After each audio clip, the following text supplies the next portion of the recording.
भेरुंदा गोपालपुर थाना अंतर्गत विगत दिनों कुएं में युवती का शव मिलने के बाद क्षेत्र में सनसनी फैल गई। वहीं परिजनों द्वारा प्रशासन पर कई गंभीर आरोप लगाते हुए कार्रवाई की मांग की गई। मृतक युवती के भाई का कहना है कि पहले युवती के साथ दुष्कर्म किया गया और फिर हत्या कर कुएं में फेंका गया।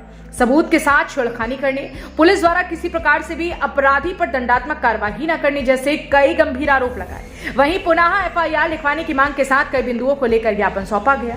वहीं मृतका की मां ने कहा कि मेरी बेटी को गांव के लड़के ने अपनी हवस की भूख मिटाने के लिए अपने प्रेम जाल में फंसाकर कई दिनों तक बलात्कार कर अपने रास्ते से हटाने के लिए कुएं में मारकर फेंक दिया। वहीं ये घटना 2 दिन पहले अपराधी रिकाश पिता रामचंद निवासी ठीकरी खेड़ा श्यामपुर ने हमारे घर पर आकर और फोन पर मेरी लड़की देवकी को मेरे सामने जान से मारने की धमकी दी। कहा था कि आज मारूं या कल मारूं, मैं इसे मार दूंगा, नहीं छोड़ूंगा। इसकी जानकारी हमने उसके घर उसी दिन दी और कहा तुम्हारा लड़का हमें इस तरह की धमकी दे रहा है, अगर लड़की के साथ कुछ होता है तो इसकी जिम्मेदारी तुम्हारी होगी। लेकिन उसके घर वालों ने भी कुछ भी नहीं कहा। फिर सुबह मेरे छोटे लड़के को वही लड़का कहता है तुमने मेरे घर वालों को क्यों कहा, मैं देख लूंगा। उस दिन शाम 4 बजे से मेरी बेटी गायब हो गई और दूसरे दिन 4 बजे उसकी कुएं में तैरती हुई लाश मिली। जबकि परिजनों का यह भी आरोप है कि जब युवती तैरना जानती थी तो वह फिर डूब कैसे गई।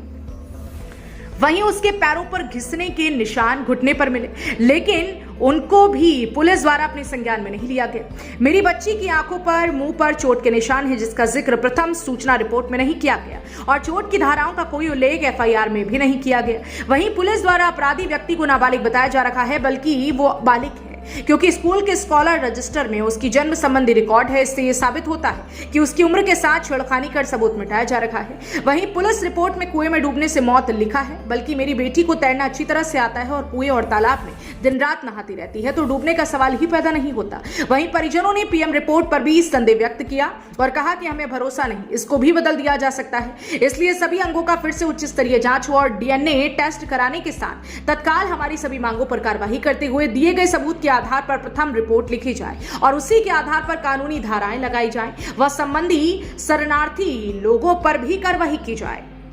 बुधनी से नितिन मालपानी की रिपोर्ट। मेरा नाम आतिफ बारेला है, मैं श्यामपुर ठीकरी खेड़ा का हूँ रहने वाला। मेरी बहन जो है देवकी बारेला, पिता श्यामलाल बारेला, ठीकरी खेड़ा की निवासी। मेरी बहन को गांव का एक लड़का है जो प्रेम जाल में फंसा कर रिकाश बारेला, रामचंद उसके पिता हैं, तो मेरी बहन को प्रेम में फंसाकर उन्हें बलात्कार किया, ऐसा किया और उनको फिर उनका हत्या करके फिर उनको कुएं में फेंक दिया। आज आप थाने आए थे गोपालपुर, क्या? तो आज हम आए थे इस मामले को लेकर थाने में, तो पुलिस वालों ने कुछ अलग लिखा था कि मतलब ये खुद हत्या की है, सुसाइड किया है। और हमारा मानना ये है कि इन्होंने लड़कों ने जो है उनको ज़बरदस्ती की और फिर उनको मार के फेंक दिया कुएं में। क्या आश्वासन दिया पुलिस ने?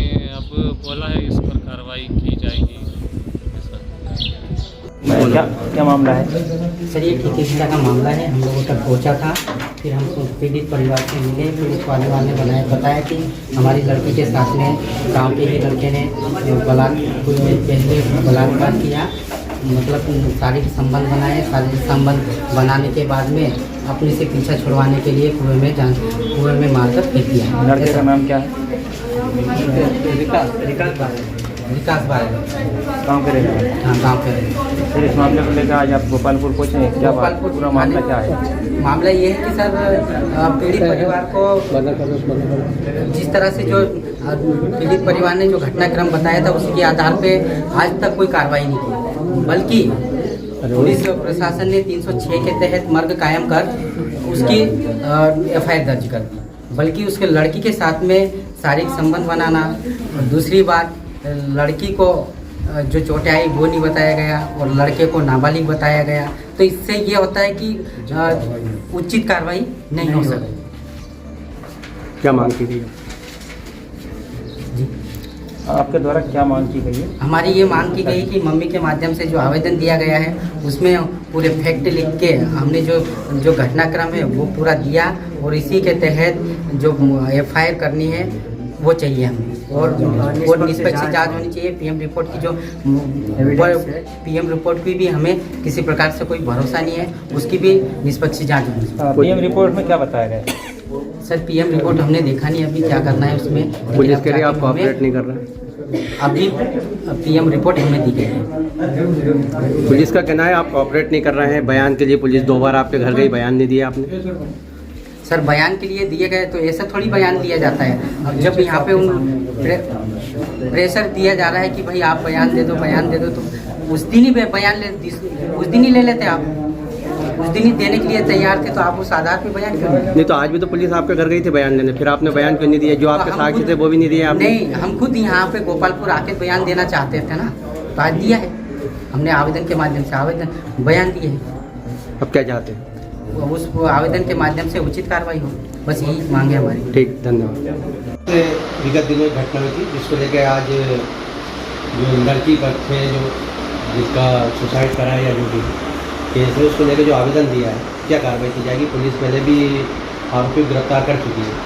ये अभी कुछ दिन पहले थाना गोपालपुर अंतर्गत टिकरी खेड़ा गाँव में यहाँ पर एक महिला ने कुएं में कूदकर आत्महत्या की थी, जिसके संदर्भ में एक उनका जो मित्र थे वो परेशान करते थे, 306 IPC के अंतर्गत मामला पंजीबद्ध किया था, और जिसकी डॉक्टर से पीएम रिपोर्ट भी प्राप्त हुई है, जिसमें क्लियर केस ऑफ ड्राउनिंग बताया है।